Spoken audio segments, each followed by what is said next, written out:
Jose Medina is running for the 50th California State Assembly.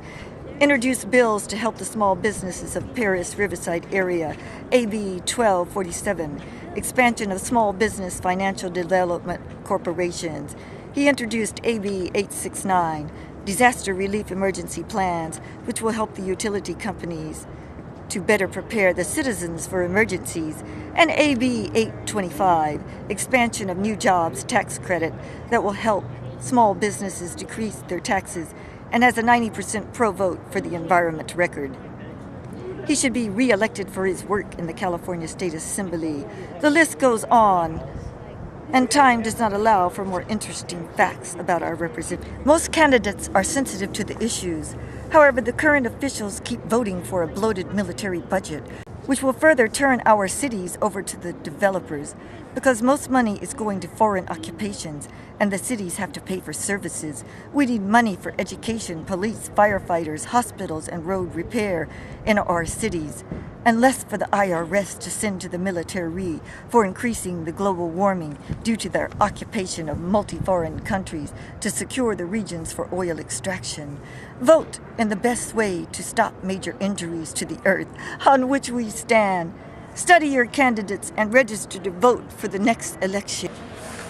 Then there is Venetia Green Jordan, who has to run against longtime Board of Trustee Ann Moat because they live in the same district. Mrs. Green Jordan wants to put her expertise, creativity, experience, and extensive research into the school.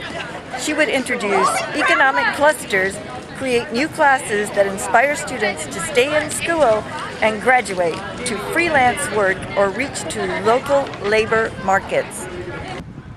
City elections are preemptively important because that is your day-to-day permaculture. How they handle the infrastructure affects your existence for food, water, housing, health, and presence. For city councils, we have some recommendations. For Temecula, California, we have Matt Ron, lead biologist against the quarry. That project was stopped because the air quality and traffic it would have caused would have been lowering the quality of life in Temecula, California. He has massive experience in water quality, wildfires, transportation, renewable energy, agriculture, and open space.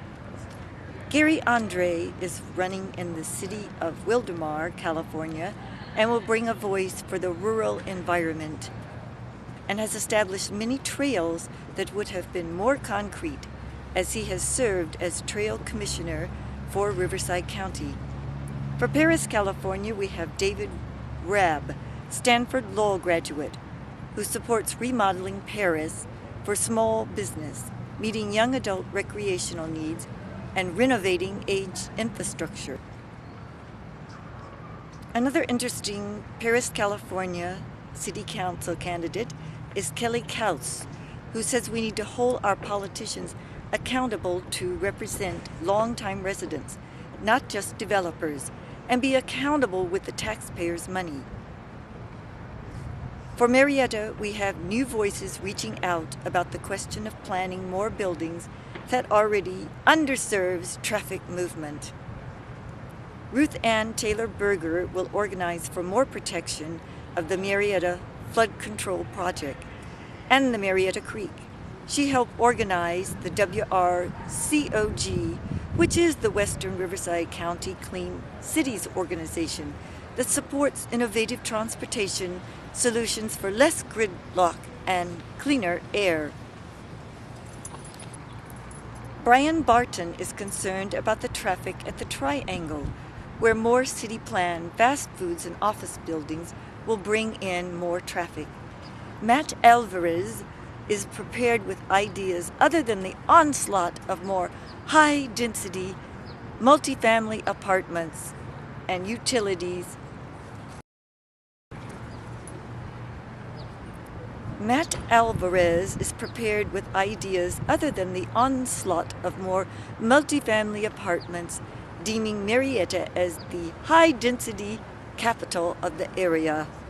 For Hemet, we have Linda Krupa, who has favored retaining the fire department that Hemet already has and not hire an independent contractor.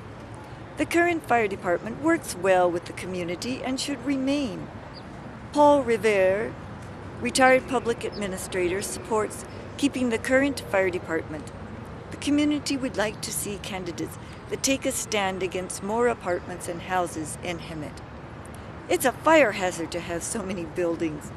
The oxygen-giving fields also absorb CO2 and don't need the water drain that more houses will cost the water table.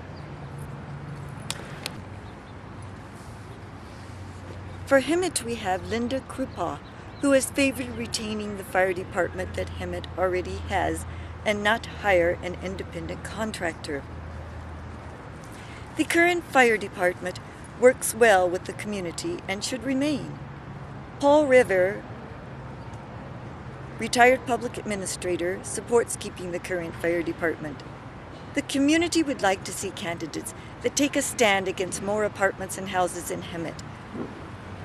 We would like to see the rural open space remain the amount that it still has. The oxygen-giving fields also absorb CO2 and don't need the water drain that more houses will cost the water table. Jan Pangres is seeking election for San Jacinto City Council and is endorsed by the Democratic Party. In Corona, we have Steve Ruth, who wants to slow the amount of housing and questions how more than 160,000 people can have a quality life sandwiched between the reservoir on the west and Moreno Valley on the east. It works well to keep space between our cities for safety and environment.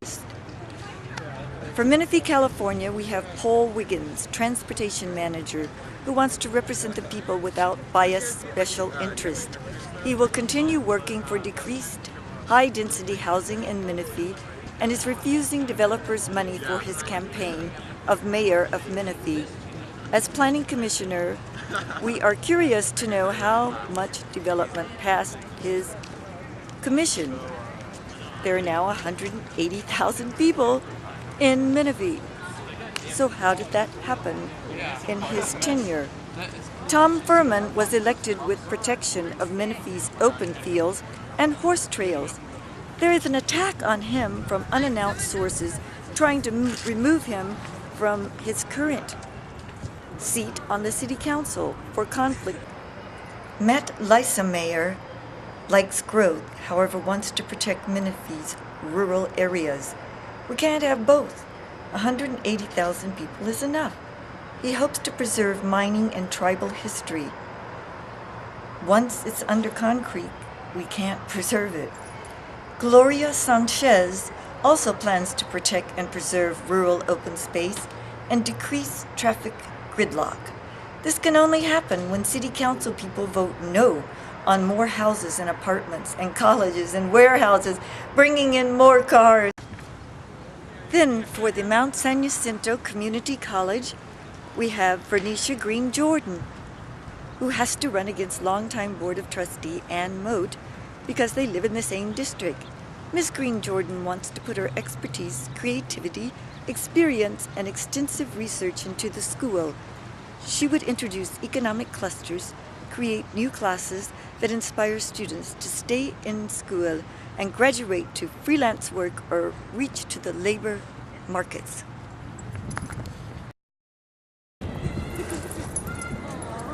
Let's talk about Measure AA on the MSJC campus.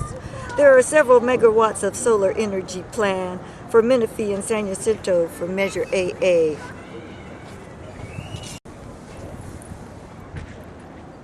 My problem with Measure AA is that it will build 5 new buildings in Menifee and 4 new buildings on the San Jacinto campus. I think we can repurpose empty buildings in Riverside County. Several closed elementary schools, Dixie Line Hardware, Marietta, closed Walmart in Hemet. I think it is developers of the college buildings who do not want to remodel existing buildings. Measure AA is good for the community. A big drive for this.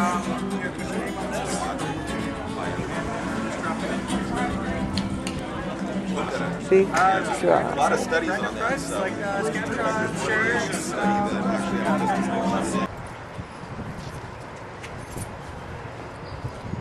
We have a serious imbalance in our national politics, for the Senate is in jeopardy of being won by the Republicans.